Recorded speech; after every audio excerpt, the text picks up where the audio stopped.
નમસ્કાર મિત્રો, આજે આપણે એક નવું જાણવા જઈ રહ્યા છીએ, જે છે ઓર્ગેનિક ફાર્મિંગ. ઓર્ગેનિક ફાર્મિંગનું અત્યારે બહુ ક્રેઝ ચાલી રહ્યો છે. તો તેની વિઝિટ કરવા આપણે આપણા નજીકના જ એક ગામમાં, રખિયાણા ગામના વિઠ્ઠલભાઈ પટેલ સાથે મુલાકાત કરવી અને તેમને એક નાનકડા 50 બાય 50 ફૂટના ફાર્મમાં તે ઓર્ગેનિક ફાર્મિંગ કરી રહ્યા છે અને તે સારું એવું પ્રોડક્શન પણ કરી રહ્યા છે શાકભાજી, અને તે ઘર પૂરતી શાકભાજી આ ફાર્મમાંથી જ મેળવી રહ્યા છે. અને તેમને કઈ રીતે કરે છે તે આપણે નાના એવા વિડીયોના માધ્યમથી જાણવી. વિઠ્ઠલભાઈ, તો તમે જણાવો દર્શકોને કે તમે આ નાનકડા ફાર્મમાં કઈ કઈ શાકભાજીનું વાવેતર કરેલું છે. નમસ્કાર મિત્રો, તમને વિડીયો ઉતારવા આવ્યા એ બદલ તમારો આભાર. ધન્યવાદ. આ ફાર્મ તો ના જ કહેવાય, એક નાનકડું શાકભાજીનું મોડેલ ફાર્મ જેવું બનાવ્યું છે. 50 × 50 ફૂટ. મારો હેતુ મુખ્ય સમયનો નિવૃત્તિ સમયનો સદુપયોગ કરવાનો. બરાબર. અને મારા પરિવારને, જોકે થોડોક હું સ્વાર્થી બની ગયો છું, સમાજને તો હું આટલું બધું ઉત્પાદન કરી નથી આપી શકતો, પણ મારા પરિવાર પૂરતું 4-5 કુટુંબનું પરિવાર મારું છે, એને ઝેરમુક્ત શાકભાજી ખવડાવવાનો મારો એક એ છે. આમ તો 1 વીઘા જેટલું હું કાયમી પ્રાકૃતિક જ બનાવું છું. એમાં અનાજ પણ થાય છે અને શાકભાજી થાય. એ વધારે નથી ઉત્પન્ન થતું, એટલે વેચવાની કોઈ વ્યવસ્થા કરવાની જરૂર નથી. ઘર પૂરતું જ થાય. વધુ જે ઉત્પાદન થાય એ આજુબાજુના મોહલ્લામાં જ આપવાનું, નિઃશુલ્ક. એમાંથી કોઈ પૈસો લેતો નથી, કારણ કે અર્થ ઉપાર્જન આમાંથી મારો હેતુ નથી. ફક્ત ને ફક્ત વધારે લોકો ઝેર મુક્ત શાકભાજી ખાય એવો મારો ઉદ્દેશ છે. દાદા, તમે આમાં કઈ કઈ શાકભાજીનું વાવેતર કરેલું? તો ઘણા પ્રકારની શાકભાજી છે, કારણ કે દરરોજે દરરોજ આ જ શાક ખાવાનું આવે એટલે ઘરના પણ કંટાળી ના જાય, ચેન્જ થાય. એટલા માટે ચોમાસાથી જ મેં વાવેતર કરેલું. ચોમાસામાં ભીંડા, ગવાર, તુરિયા એ બધાનું વાવેતર કરેલું. તુરિયાની સીઝન લગભગ પૂરી થઈ ગઈ છે. ગવાર પણ થોડા ઘણા પાકી ગયેલા છે અને બિયારણ માટે રાખેલા છે. એડો પણ અમુક છોડવા જે છે બિયારણ માટેનો જ છે. એ પછી મેથી, ધાણા, બીટ, ગાજર, લસણ, આ થોડીક કોબી ફુલાવરનો પણ અખતરો કરેલો છે. ટમેટી છે, લગભગ 20 પ્રકારના જુદા જુદા પ્રકારના શાકભાજીઓ આની અંદરની. બરાબર. અને હેતુ એમ કે દરરોજ ચેન્જ મળે. દૂધી અને ગલકા તો ઘણા બધા ઉતરે છે. આજુબાજુ વાળા હવે તો કંટાળ્યા કે હવે બીજું કંઈક લાવું, પણ બીજું કંઈ ઉત્પાદનમાં નથી. આ મૂરા બનાવેલા હતા, મૂરા કરેલા હતા. એ બોગડીના બિયારણ માટે બોગડી પણ મૂરાની થઈ ગઈ છે. રાઈના અમુક છોડવાઓ પણ નાખેલા છે. ઘરને જરૂરિયાત પૂરતી માટે જ આ ઉદ્દેશ મારો. અને ઝેર મુક્ત ખાઈ શકે શાકભાજી. હા, એ તો અત્યારે ટ્રેન્ડ ચાલી રહ્યો છે. તો દાદા, આ અમુક જગ્યાએ મકાઈ, અમુક જગ્યાએ આ ગલગોટા એનું વાવેતર થઈ રહ્યું છે, એનું શું કારણ? હા, એ બધું એ પાકના સંરક્ષણ માટે પિંજર પાક તરીકે વાવેલા, તરીકે. એની અંદર જીવાત આવી જાય છે. તમે જોઈ શકો છો, મકાઈની અંદર જ મચ્છી આવી ગયેલી છે. પછી આ ગલગોટા પણ મેં વાવેલા છે. એનો પણ ઉદ્દેશ મારો એ જ છે કે જીવાતને આકર્ષીએ અને બીજા જીવાતને નુકસાન, બીજા પાકને નુકસાન ઓછું કરે. બરાબર. તો દાદા, તમે આમાં રોગ જીવાતના નિયંત્રણ માટે કઈ દવા વાપરો, કે ઓર્ગેનિક છે તો કે શું વસ્તુ વાપરો? દવા તો આમાં ફેક્સિફાઈડ વાપરવાનો કોઈ પ્રશ્ન ઉભો થતો નથી. બરાબર. નોમેટ લાઈફ ટાઈપના ઓલા જે ફર માખીને આકર્ષવા માટેના જે આવે છે, ટ્રેપ, ફેરોમોન ટ્રેપ. પછી આ ફરમેન્ટ ટ્રેપ, જો એની અંદર તમે ખુદા પણ આકર્ષેલા જોઈ શકો છો. ખુદા કોથળીમાં ઘણા બધા આવેલા છે. અને દર અઠવાડિયે, લગભગ અઠવાડિયે 10 દિવસે અગ્નિ અસ્ત્ર મેં જાતે જ બનાવેલું છે. અગ્નિ અસ્ત્ર. હા. અને આથી સાસ 10-12 દિવસ નહીં રાખો. તો દાદા, તમે દર્શકોને જણાવો કે તમે અગ્નિ અસ્ત્ર વાપરો, ઓઇલ વાપરો, તો એનું રિઝલ્ટ કેવું મળે છે, અને ઓર્ગેનિક ફાર્મિંગ કરવી જોઈએ કે ના કરવી જોઈએ? રિઝલ્ટમાં તો એક મરચી ને વાયરસ એવું ના રોકી શકે. વાયરસ ના રોકી, બીજું બધા બિલકુલ તંદુરસ્ત છે. બરાબર. હવે ત્યાં કોક દવા આવી જાય છે, પણ પ્રાકૃતિકમાં કવા તો આવે, અને કવા આવે ને કવા દેખાય તો જ પ્રાકૃતિક માનવું.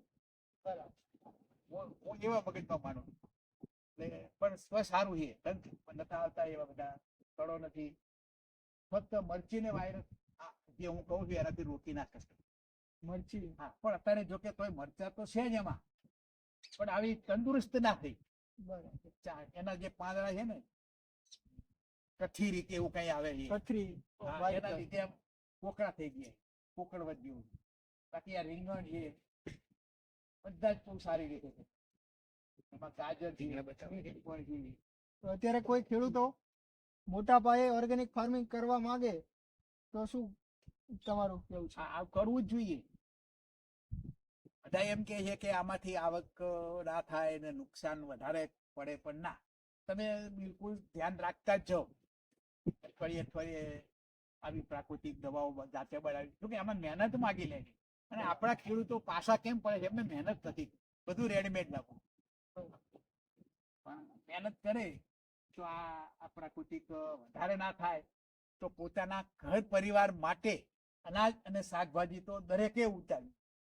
મારા જેવા નિવૃત્ત થયેલા લોકો 2-3-4 કિલોમીટર ચાલીને પોતાની ફેટ મારી રહ્યા, એના કરતા આવું થોડુંક શ્રમ કરે એ કામ થાય, શરીર પણ તંદુરસ્ત રહે. મારી અત્યારે 75 વર્ષની ઉંમરમાં પણ હું તંદુરસ્ત છું, એનું કારણ કે મહેનત. દાદા, તમે દર્શકોને જણાવો કે તમને આટલો અદ્ભુત વિચાર આવ્યો ક્યાંથી? તો જોકે માંડલ તાલુકાના લગભગ પ્રાકૃતિક નું નામ નહોતું ગુંજતું ત્યારથી હું આ ખતરો કરું. બરાબર. એક વખત તો શરૂઆતમાં તો ભટકાલ મુકામે પાલેલ કંપની PNFની તાલીમ પણ લીધી. કચ્છમાં નાની નાગલ પર ત્યાં પણ જૈન પ્રાકૃતિકની અને ગાય ને એ રીતે કઈ આધારિત ખેતી કરી એની પણ મેં તાલીમ લીધી. અને માસ્ટર ટ્રેનર તરીકે આજુબાજુ ઘણા બધા ગામડાઓમાં હું અને સમજ આપવા માટે ગયેલો છું આત્મા દ્વારા. લગભગ 10 વર્ષથી તો આ મારા પ્રયત્નો ધીમે ધીમે ચાલુ છે. આ જે મારું છે ઘર માટેનો ગુણ આપી શકું, કારણ કે વધારે તો માણસોની થોડી અસર છે અહીંયા, એટલે પહોંચી ના આવે. દાદા, તમે કોઈને ઓર્ગેનિક ના બિયારણ જોતા હોય તો કઈ રીતે મળી જાય? આ વખતે વચ્ચે મારે 1 વર્ષનો વિલંબ પડી ગયો. બરાબર. કારણ કે મારે બહાર ગામ પાલનપુર જવા માટે એક બીબીને ભણાવવા જવું પડ્યું, એટલે આ બિયારણ મેં ચોટીલાથી ની બાજુમાં ગામ હતું, એ ગ્રુપ દ્વારા જ મેં બિયારણ મંગાવ્યું.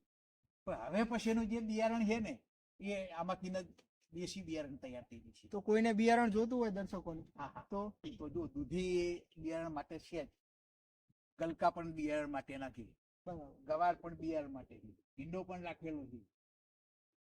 હા, એ બિયારણ જો મૂરા પણ થઈ જશે, આ મોગરીમાંથી મૂરાના બી વેચે. આવા બિયારણ જે થશે એ કોઈને જરૂર છે તો હું આપીશ. બરાબર, તમે જ આપશો? હા. ને એનું કોઈ આપણે અર્થ ઉપાર્જન તો કરતા જ નથી. આ પહેલેથી મારો નક્કી કરેલી વસ્તુ છે. લોકોની સેવા માટે, લોકો માટે જ કરવાનું છે. પેલા ઘર માટે, સમાજ માટે, પછી એટલો સ્વાર્થી બનાવતું, કારણ કે પહોંચી નથી વળતું એટલે. દાદા, તમે આ નાનક એવા મોડેલમાં અમુક નિંદામણ, ખળ એવાનો પ્રશ્ન રહેતો હશે, તો એનો તમે ઉપાય કઈ રીતે કરો છો? જ્યારે ખેતર આમ તો નિયમિત દરરોજ 8 થી 11 એવો ટાઈમ બાંધેલો જ છે મેં. બરાબર. આવું ખેતર આવું અને થોડું ફૂડ હોય, કલાક એક બેસો કદાચ ખુરશીમાં પ્રાકૃતિકની વચ્ચે આંખો બંધ કરીને બહુ મજા આવે. ત્યાર પછી નિંદામણ બેસું નીંદવા માટે, એમાં જે નિંદામણનું બિયારણ થઈ ગયેલું હોય એ ખડને નિંદામણને એક બાર નાનું એવું બનાવેલું છે, એમાં એક થર નિંદામણ, પછી એક થર ગોબરની રબડી બનાવું નાખું ઉપર, પાછો થર નિંદામણનો ઘાસ કે કચરો જે કઈ હોય એ એવી રીતે થર બનાવતો છું. હવે કેટલા દિવસે ખાતર અને એ કોવડાવવા માટે ગૌ કૃપા અમૃતમ પંછી ગીતની એક ફેક્ટરી આ બાજુમાં લાવેલું પડે જૂના ત્યાંથી. બરાબર.